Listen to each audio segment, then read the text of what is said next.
बोंधू अशोक खरातचं प्रकरण ताजं असताना आता आणखी एका अशोक खरातला अहिल्यानगर पोलिसांनी अटक केलेली आहे। हा बोंधू बाबा प्रेमविवाह निर्विघ्नपणे मार्गी लावून देण्यासाठी आणि लग्न झालेल्या जोडप्यांवरची करणी दूर करण्याच्या नावाखाली पैसे उकळायचा।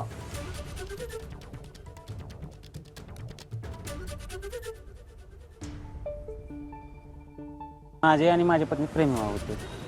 त्यांनी काय केलं, विवाह झाल्यानंतर आमची पत्नी आणि आमचे सासरवाडीचे लोक त्या बाबांनी काय केले की त्यांना भस्म टाकूनही त्यांना काय म्हणतात त्याला अंधश्रद्धाच्या विषयी कॅप्चर केले ते सगळं त्यांना डोक्यात सगळं त्यांच्या तेच।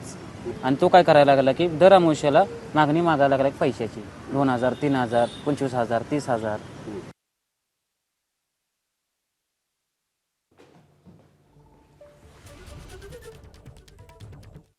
अनुषंगाने सदर बाबाकडे ते गेले होते। त्यावेळेस तो बाबा त्यांना सांगितले की माझ्याकडे जी दैवी शक्ती आहे त्यामुळे मी तुमचा आंतरजातीय विवाह जो आहे तो चांगल्या प्रकारे करून देईन, त्यात काही अडचण येणार नाही। फक्त मी सांगेल तशा प्रकारच्या पूजा कराव्या लागतील, विधी करावे लागतील। सदर दाम्पत्याला 51,744 रुपयाला फसवलेलं आहे। अमानुष अनिष्ट अघोरी प्रथा व जादूटोना कायदा कलम 3132 नुसार शिर्डी पोलीस स्टेशन येथे गुन्हा दाखल करण्यात आलेला आहे। दोन्ही आरोपींना अटक करण्यात आलेली आहे।